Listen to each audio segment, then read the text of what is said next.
We're ready, Hannity.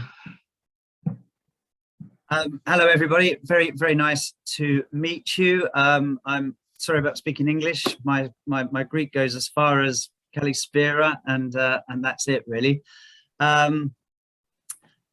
So, with regards to analysing games, what iSports analysis do, and what our analysts do, is we break the process of analysis down into 4 parts. So just before I explain the first 2 of those 4 parts, if anybody has any questions, put them in the chat room, and either Kostas or Vegelis can ask us as we go along, because the thing is, it's better to ask these questions as we go, because we're kind of be on a relevant page rather than trying to go back on ourselves. So if anybody has any questions as we go along, please do feel free to ask. So we have 4 principles at iSports analysis. The first principle is capture. The second principle is code. The third principle is analyze. And the 4th principle is feedback. Capture, code, analyze, and feedback. So as a description about all of those principles, obviously, the first thing you want to do is to be able to film your game. And there are best practices behind filming games. So, for example, as analysts, you don't want people filming games at the pitch level, because you can't see, you don't have any depth. If players or anybody runs in front of your camera, you're going to miss aspects or parts of the game. And if you record from a higher vantage point, so that you have a bird's eye view of the game, you can see more about what's going on. Also, people have preferences as to where the camera should be. Some people like the camera in the middle of the pitch. Some people like the camera behind the home team goal, because what they want to see is how the players move and form as they move down the pitch, as they're defending and attacking. So that's a very, very brief overview of the capture part of our principles. The first principle that we have. The second principle that we have is code. And this is what we'll really focus on today. And it's basically taking the video that you've filmed of your game, uploading it to iSports analysis, and then using iSports analysis to tag events and moments in that game that are important to you. Because what we can do is we can take that data and we can crunch it down into stats that we can then use to analyze, which is the third principle, the performance of your team. Now, the thing with analyze, the third principle, is that not only can you analyze your home team performance, you can also analyze your opposition team performance. So the advantages of that are to look at your own team strengths, your own team weaknesses, and patterns that either work or don't work for your teams, the teams that you're coaching or that you're analyzing.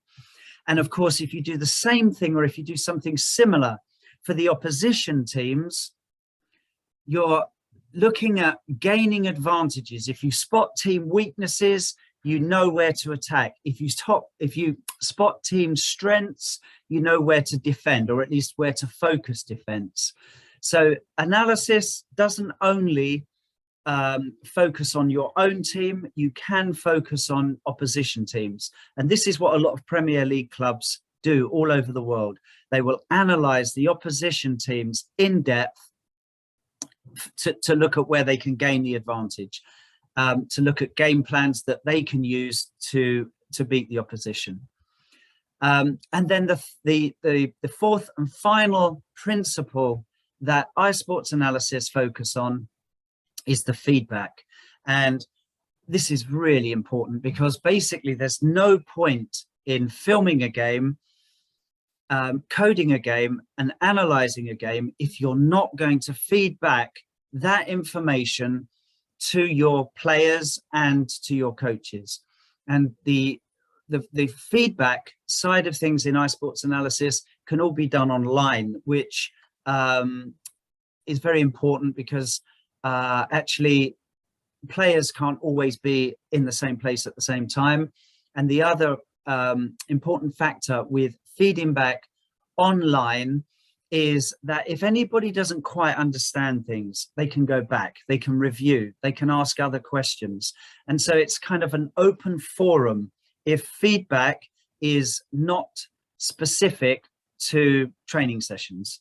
So the 4 principles, once again: capture, code, analyze, and feedback.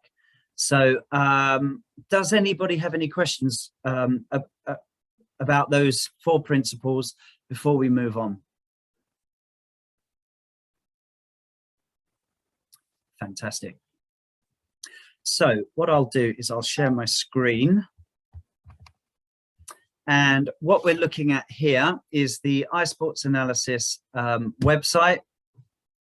And what I'm going to do is I'm going to sign in as a channel user. So while you're on the Soccer University course, Kostas will provide you with sign-in details that you will be able to use in exactly this way. And you will then be able to, once you've signed in, analyze videos that have been uploaded, and you'll all be able to analyze those videos independently of each other.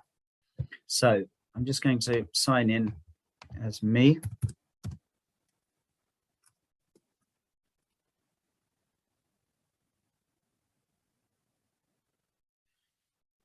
Okay, so once I'm signed in, I can see all of the games that I have permission to engage with, to watch, to analyze.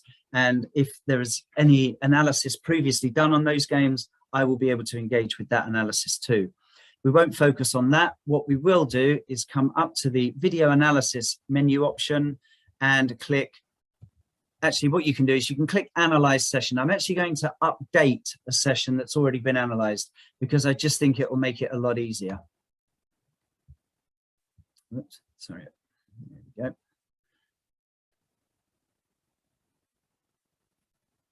we go. We can select a game.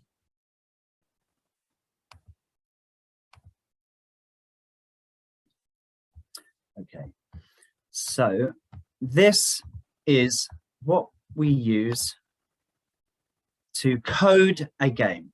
So what we're looking at here, obviously, is a video of the game. And what we're looking at here is a code window, which we'll come back to.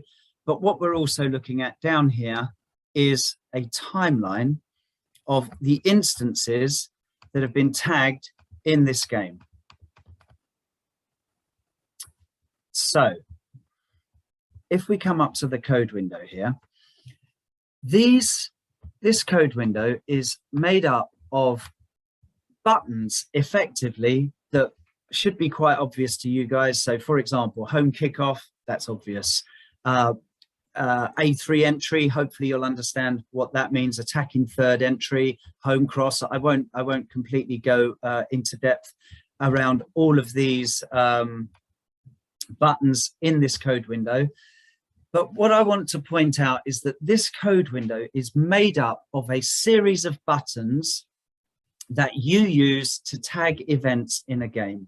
So I will give you an example of this. If we come down to this element here.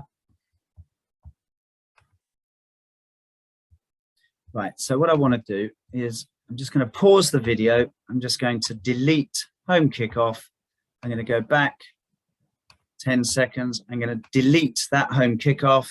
And so basically the idea here is that we're watching the game. We know that the home kickoff is about to happen. And so basically as it happens, we just click that button as that particular event happens in the game. Now I'm just going to pause this video for a second because there. Sorry, is that a question? No, nothing. It was a mistake. Okay, fantastic. Fantastic. So having clicked home kickoff, we come down to our timeline, and here we can see that we have the home kickoff. Now, there are a few things about that home kickoff that we need to take note of. One of them is that if we go back to this and we play this video from the start of that home kickoff, we can see that actually home kickoff has started 3 seconds. The instance on the timeline has started 3 seconds before the actual home kickoff. We can see the home kickoff is about to happen here. So that is what we call a lead-in time. So this home kickoff has a lead-in time. And what we can also see is that that home kickoff has happened and we still have another 10 seconds. So basically, this particular button here on the timeline has what we call a lead-in time, and it has a lead-out time. Now, this is important. So what we're going to do is we're going to delete this again. We'll pause the video. We'll go back 5 seconds. That's what we need to go back, I think.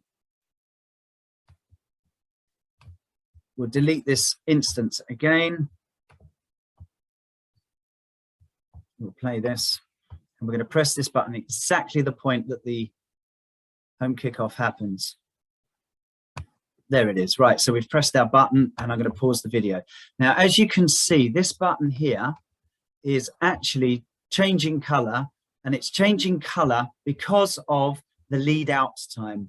So when you create this code window, which we'll have a look at in a minute, you can create these buttons so that they have a lead in time and a lead out time. And what is important about this is that when you review the game and when you want to click on any of these buttons to look at the event that happened at the time this button was clicked while you were coding the game, you want to see, or you might want to see, the lead up to that event and what happened after that event. And so that's what we call a lead in and a lead out time.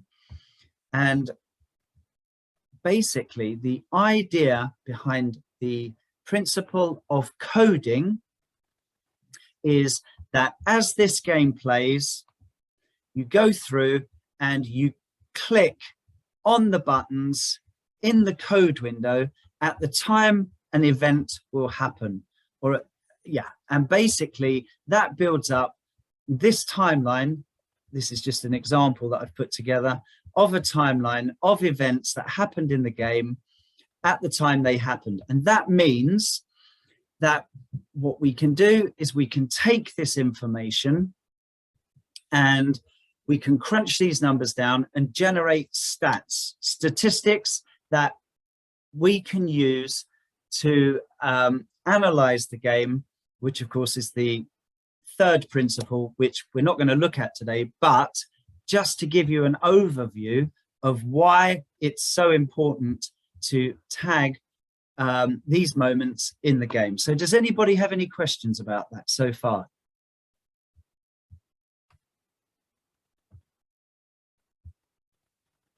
No, fantastic.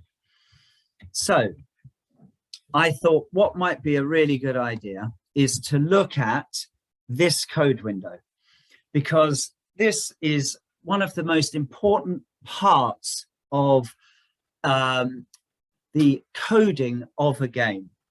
And the buttons that we create in this are very much dependent on what you as analysts or as coaches want to see.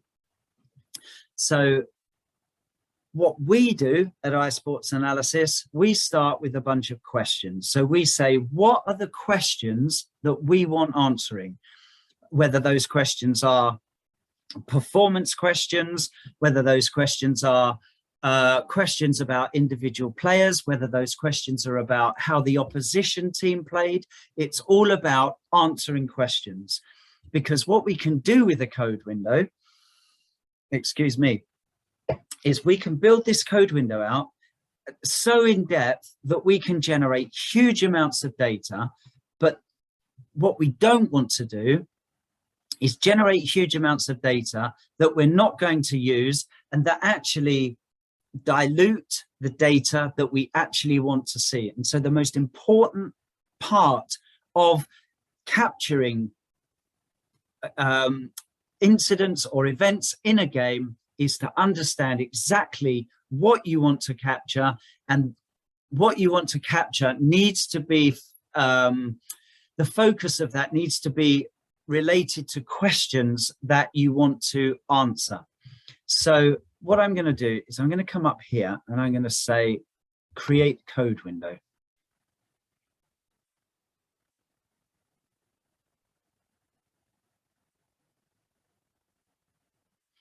So what we've got here is a blank canvas.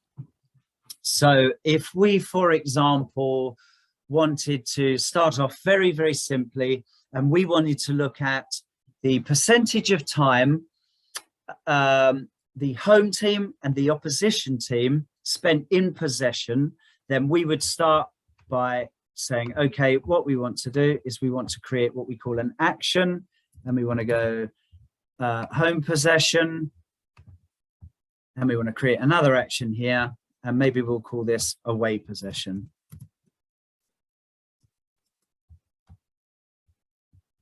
Now, what's very, very nice about the iSports analysis coding is that what we can do is we can create a relationship between these two actions. And there are three different types of relationship that we can create: activation, deactivation, and exclusive. So we'll start with the exclusive and we'll save that. So exclusivity means that I can only have one of these selected at any time. Now, the thing is with home possession and away possession is you would never have a lead in and a lead out time. The home possession and the away possession would be activated and deactivated as soon as one of the teams either got in possession or lost possession. So that's the exclusivity. So now what we might want to do is say, okay, so we've got home possession and we've got away possession. Maybe what we want to do is now have a look at the length of time during the game that the ball was in play. So what we might want to do is we might want to create a ball in play action. And we can do things like we can create this as a different color if we want to. I'm not going to really go too much to town on that, but we've got a ball in play action now in our code window. So now what we want to do is create a relationship between home possession and away possession and ball in play. So we can add a connector. We can say, okay, we want there to be a connection between home possession and ball in play, but actually we want to activate ball in play anytime home possession is activated. And we want to do exactly the same for the away possession. So anytime the away possession is clicked, if ball in play isn't activated, it will be activated by the pressing of the away possession. So now what we've got is a code window where we're definitely monitoring home possession time, we're monitoring away possession time, and we're monitoring the ball in play time. Now, what we might want to do is to take this one step further and say, actually, what about if there's a ball out of play? Because if we don't create a ball out of play button, what we might have to do, what we need to do is have a way of either deselecting home possession, deselecting away possession, and deselecting ball in play. So what we'll do is we'll say, okay, if ball out of play is clicked, we will deactivate home possession, and we will also deactivate away possession, and we'll also deactivate ball in play. So now what we've got is a very simple code window where we're looking at the time our home team spent in possession, the time our opposition team spent in possession, the total ball in play time, and we've got the possibility to say, actually, the ball's out of play, we want to turn everything off. So this is the very start of our building our code window. Now, obviously, this would answer the question, what percentage of the game did our team, the home team, spend in possession, and what percentage of the game did the opposition team spend in possession? So that's just an idea of a question that you might want to answer. Does anybody have any questions about that so far?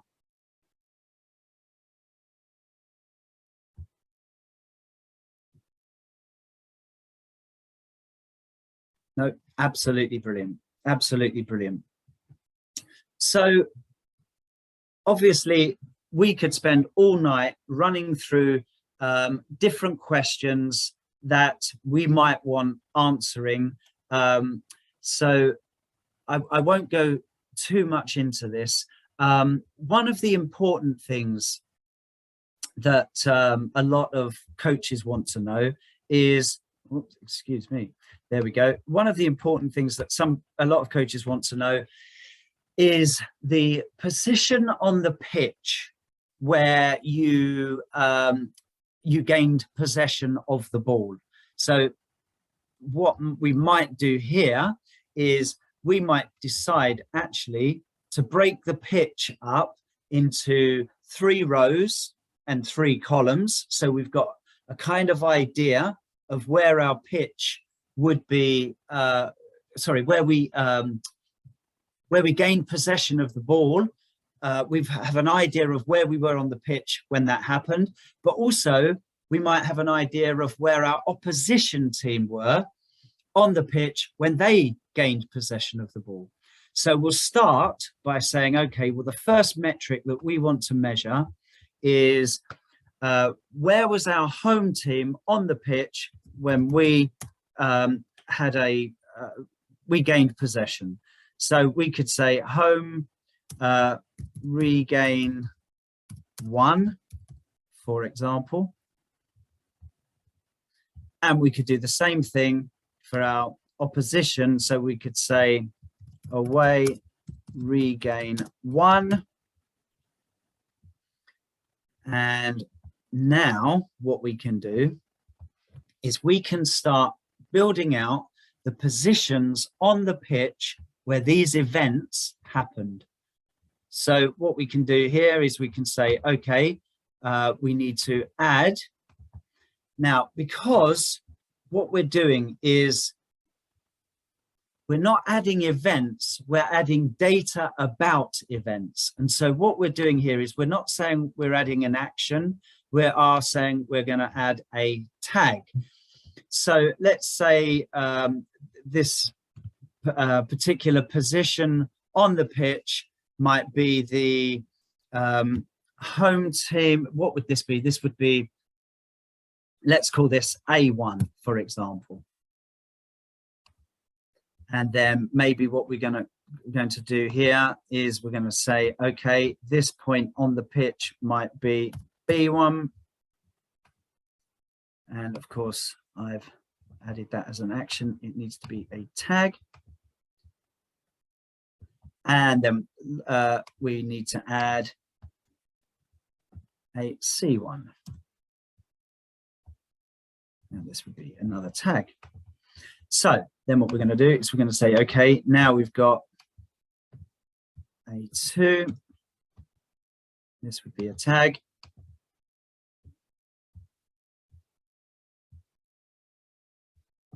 Same thing here, B2. And of course, I added that incorrectly.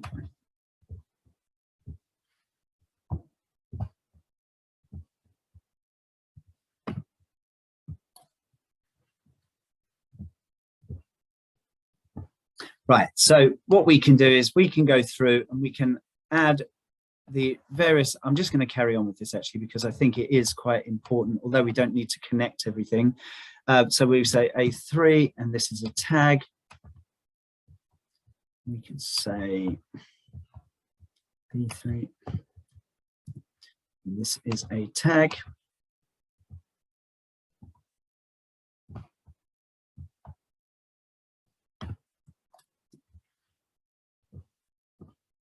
Right, so what we would then do, we might make this a bit tidier than I've just made this here, but I'm just kind of giving you an idea of how you would go about creating your own code windows. So what we then need to do is just add connectors basically. So let's just connect these up for the home team.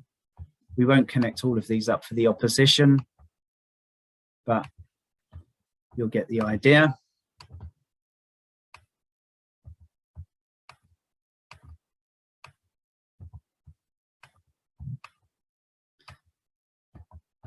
Of course, once you've created your code window, you never need to create it again. So once you've been through this process, it's done.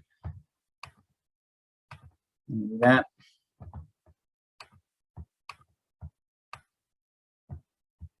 Right, so what we could also do, I won't do this for all of them, but what we can also do is we can add this to the opposition regains as well. So for example, I'll just do these 3. Fantastic. Right, so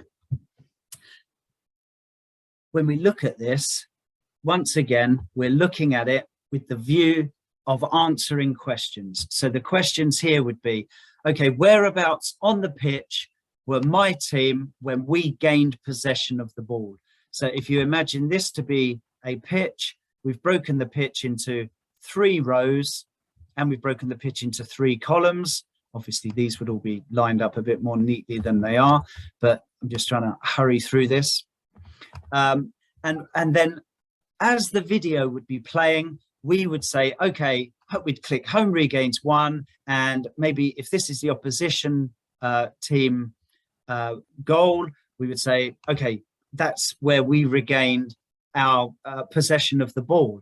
And so what we can do is take this a bit further by saying, okay, now we know that anytime we regained possession, our team is actually in possession. So we can activate that, and we can do the same for our opposition. So anytime they regained the ball, we can say, okay, we want to activate the away team. So what we're looking at here is how much time was spent in the how much time the home team was spent in possession, how much time the opposition team spent in possession. That's our first question that we wanted to answer.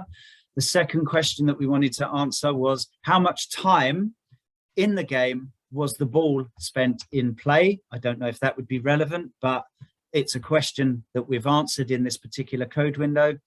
And then the other question that we've asked is, whereabouts on the pitch did we win the ball, and whereabouts on the pitch did we lose the ball? And in this instance, we've just broken the pitch up into, as we've said, 3 rows and 3 columns. But anytime we win the ball back, we automatically register that we are the team that is in possession. And by the same token, anytime the opposition team win possession, we register that they are the team that are in possession. And because, as we said earlier, the relationship that we created between the home team and the away team is exclusive, only one of these actions can ever be clicked at one time, we don't have to worry about selecting or activating the away possession and deactivating the home possession. We don't need to worry about that. It's all done automatically. So this is a very, very simple example of how we would go about creating a code window that we can use to code a game, and not only code a game, answer questions that we have that we want answering about the performance of our team, the performance of the opposition team, and possibly the performance of individual players, or the attacking element of our team, or the defense element of our team. So I know this is really, this can be really complicated, but hopefully that makes sense. Does that make sense, Kostas? To me, yes. But I have one question. Please, fire away. I see you separate into actions or tags. Yes. Why? Okay, so actions represent events that have happened in a game. Okay. So anytime you click an action, that action will be registered on the timeline at the time in the game you clicked that action. Tags, if you just click a tag, they won't be registered anywhere. So basically tags are connected to actions, and therefore they provide further data about the event that you've clicked. So for example, I can click home regain 1, B2, and I will then create an instance on the timeline that says, okay, we had a home regain 1, and in that home regain 1, or as part of the data associated to that home regain 1, we had B2. That was the position on the pitch. Does that answer the question? Can I press B2 first and then home regains 1, or need a specific order? First home regains 1 and then B2. How does it work? Yeah, that's how it works. So basically you need to click, yes, that you have an event, and then you register the data for that event. So actually, if we wanted to take... Does this tag show on the timeline? Yes, it does. I will show you that, actually. I will show you that. I'm just going to give you another example as an add-on to this, just to hopefully make this a bit easier to understand. So I'm going to add another tag here, and this tag, and I'm not going to add loads of these players, but I'm going to add a player 1 tag. And then what I'm also going to do is I'm going to add a player 2 tag. And what I'm now going to do is I'll just leave it there. But what I'm now going to do is add a connector to this action. And this connector is exclusive. And I'm going to do the same thing for player 2. So now what we can do is, let's say the opposition are in possession. We click home regains 1. That automatically clicks home possession because we've set that up to do that. What we want to do then is to say, okay, we've regained possession. We did it at this point on the pitch, and it was player 2 that regained that possession. And so now the instance on the timeline will be home regains 1, but it will have data in it to say that it was B2, that's the position on the pitch that we regained that possession, and that in this instance, it was player 2 that was involved in that actually regained the possession. So does that help? Yes, it does. But you have to give us some tips, because I think if we start working on this, we will create a monster. Yeah, exactly. And the tips to this, the absolute ultimate tip with this is that even before you start creating this, know what questions you want to answer. Yeah. That is the absolute bottom line. I'm going to save this. So I'm going to say, I'm just going to call this Soccer University, and I'm going to save this. It's a funny thing. Sometimes on Zoom, things take a while. It's very odd. Yes, because the upload speed is occupied by the Zoom.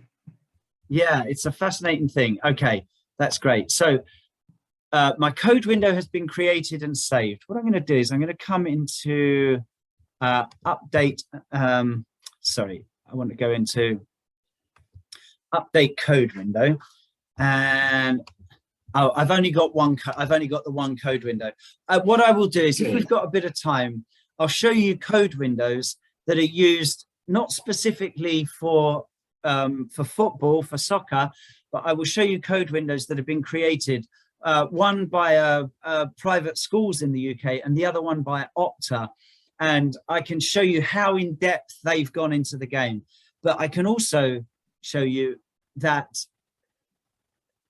because they've gone so in depth, the analysis of those games is just beyond comprehension. It really is.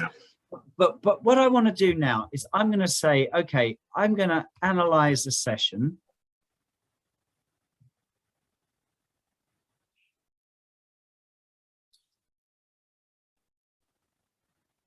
And what I want to do is, what would it be called?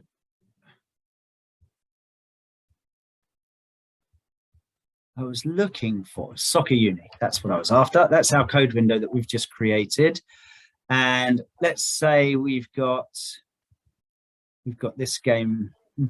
Is there a game that's not analyzed? Standard football. Let's analyze this. Right. So what we've got here is we've got our lovely code window that we've just created. And what we can do is, if we want to, we can show all the connectors, all the relationships that we've created around the actions and the tags. And we can see that here we have an empty timeline because obviously we haven't started analyzing our game. So what I'm going to do, I'm just going to play this, and I'm not actually going to wait for anything to happen that's relevant. But what I am going to do is I'm going to say, okay, let's say the opposition are in possession. But what I'm now going to do is I'm going to do this at double time, so we end up with some nice timelines with some nice lengths on them. So now what I'm going to do is I'm going to say, okay, we've got home regain 1. Now, when I click home regain 1, it automatically activates home possession.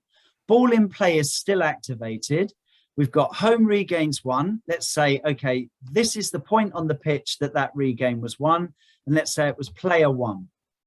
Then what we can do is we can switch off home regains 1. There we go. That's switched off. We can pause our game and we can say ball out of play. So now if we come down to our timeline, we started off with away possession. Now we did this in double speed just to create these nice long instances on the timeline. We've got the away possession time. We've got the home possession time. We've got the total ball in play time. But what's interesting for us is we've got our home regains 1, which is here. And in our home regains 1, we've got the position on the pitch that regain happened. And we've got the player that we clicked that was involved in that regain. So this is where, to answer your question, Kostas, you would see that data on the timeline. So does that make sense? Yes. Absolutely brilliant. Now, obviously, what we've done here is we've created a very, very simple code window, but actually very valid, and very valid because we started this with the view to answering questions. How much time did both teams spend in possession? We've got that. And where on the pitch did we gain possession, and where on the pitch did we lose possession? We've got that. And where on the pitch did we gain possession, and what players were involved in that regain? We've got that data too. So I come back to the most important part of this is knowing what questions you want to answer before you even start creating a code window. So before I move on to showing you examples of code windows that have been created, does anybody have any questions about any of this?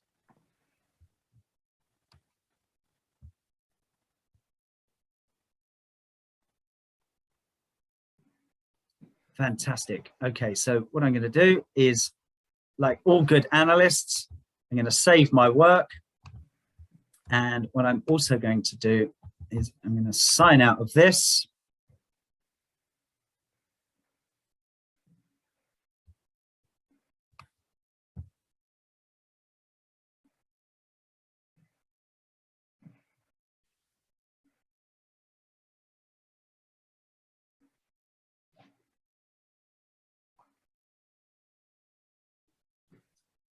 I do apologize for the speed of this. It is to do with the bandwidth when we're using Zoom. Yeah. We have to live with it. Yeah, it's absolutely. I've usually got really good bandwidth here, but obviously tonight, I suppose with however many people are on, 22 people on, it's just slowed it down a little bit. Yeah.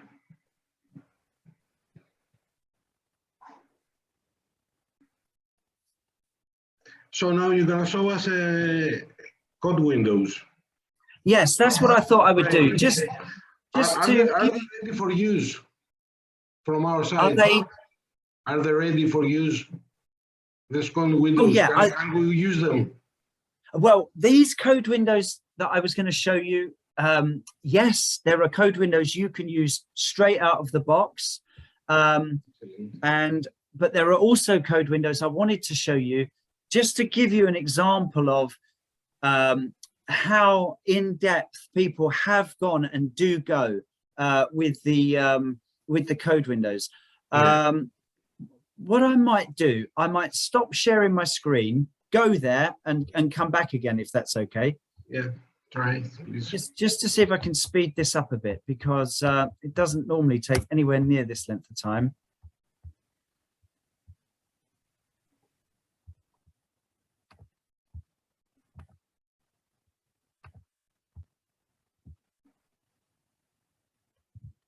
Here we go.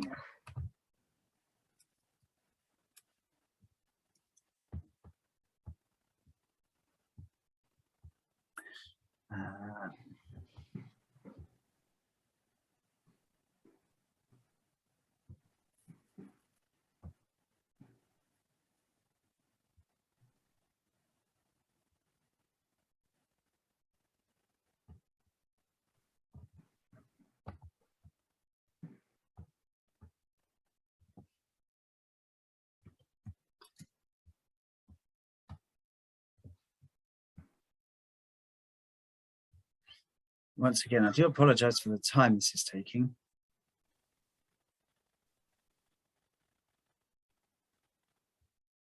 Andy, I believe we have, after the code windows, we have to stop because there is too much information. Okay, no, that's fine. That's fine. Look, for some reason, it's obviously for you, but for us, it's too many information. Absolutely, absolutely. I believe the feedback to the players, we will see it some other time. Absolutely, and, absolutely. We will spend a lot of time here on coding and analyzing. Absolutely. And it's the last part. It's such an important thing. It really is such an important thing. Look, because of Zoom, I can't. Here we go. Okay.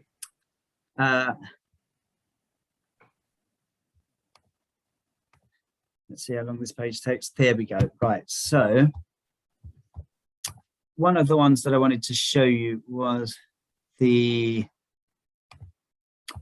okay. So I'm just going to quickly share my screen. Okay. So this code window here, this is the most commonly used code window in the private school sector in the UK for their rugby. And if you look at this, it's just mad. But this is what they use to analyze their rugby games. And, you know, I just wanted to show you this as an example of where you can go. But when they developed this, they had a spreadsheet full of specific questions that they wanted answering. And I don't know if this will load, but we'll see what we get with this. Opta came to us, it loaded, look at that. And they said, can we, here we go. Can we upload a code window to iSports Analysis? And this was a code window for rugby. Here we go. This was a code window for rugby. And yeah, as you can see, they spent, I'm so sorry, there we go. They spent months creating this, months and months and months. So this is an example really of what not to do. You know, yes, these exactly. guys. This is madness. It's madness. It is absolute madness. How can anyone can use it? Exactly, exactly. This is absolute madness. And this absolutely brings to light the answer questions, know what questions you want to answer, and then build a code window around that. Don't build code windows just to give you so much data like these guys that you can't use, or like these guys that you just can't use. There we go, this one.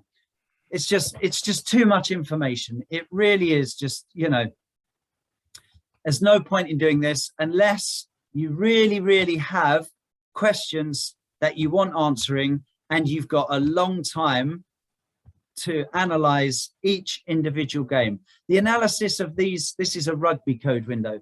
It takes about 3.5 hours to analyze a game using this. It's just too much. So I just wanted to show you this because it's a good example of really what not to do. You know? Yeah. Absolutely. It's not user-friendly. It's not user-friendly. Absolutely. It is not user-friendly.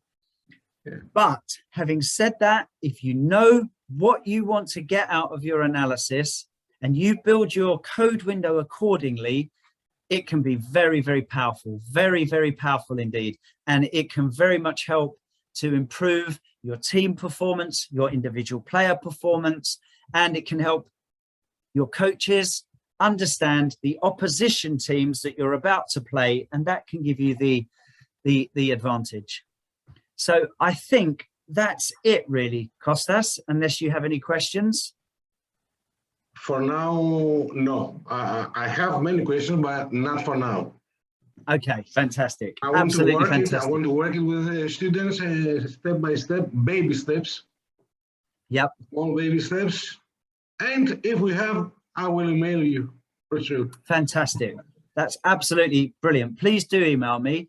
And yeah, and if we can arrange another time where people might have questions, that would be great. Based on analysis they've done or code windows that they've created, that would be great. Okay. Andy, thank you very much.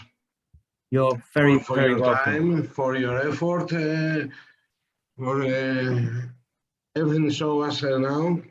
I believe it's a fantastic software. Thank you. I strongly believe that. Believe it. It's very useful, and I'm anticipating on working on it. Absolutely, absolutely. Like all things, it just takes practice. But once you get into it, of course, it's obvious. It's very powerful. Yeah, absolutely. So, does Okay. anybody, let me ask in Greek if someone has any questions. Αν έχει κάποιος κάποια απορία που θα ήθελε, καταλαβαίνω ότι είναι πολύπλοκο. Για κάποιον που δεν είναι συνηθισμένο σε τέτοια λογισμικά, φαίνεται αρκετά πολύπλοκο, αλλά δυστυχώς ο άνθρωπος δεν έχει ανακαλύψει κάτι το οποίο να είναι πολύ δυνατό και να είναι απλό. Δεν υπάρχει αυτό στην ανθρωπότητα. Όλα τα πολύ δυνατά με πολλές δυνατότητες λογισμικά είναι πολύπλοκα. Αν κάτι όμως είδατε το οποίο θα θέλατε να κάνετε κάποια ερώτηση, είναι ευκαιρία. Θα ξαναμιλήσουμε και σε άλλα μαθήματα με τον κύριο Άναντι. να δούμε και άλλα πράγματα που έχει το λογισμικό πάνω. Τώρα για αρχή ήταν μια πρώτη εντύπωση να πάρετε. Οπότε αν έχετε κάποια απορία, ευκαιρία είναι. Αλλιώς να σταματήσουμε εδώ την παρουσίαση και να συνεχίσουμε το μάθημά μας για την επόμενη ώρα. Νομίζω καλύτερα έτσι θα ήταν. Γιατί Ωραία. έχουμε αρκετά μετά να τα συζητήσουμε, να δούμε και να κάνουμε τις ερωτήσεις άλλη φορά. Ναι. Okay. Ωραία. Andy, thank you very much Thank for you. your time once again. I will email you tomorrow for sure for the administrative actions about the users. I don't know how to do it. You have to help me. That's no problem. So thank you very much. Thank you. Thank you very much. You're very welcome. Kalinista. Καληνύχτα. Good night. Λοιπόν, εμείς τώρα να κάνουμε 2-3 λεπτάκια διάλειμμα, να καθαρίσει το κεφάλι σας από όλα αυτά και συνεχίζουμε.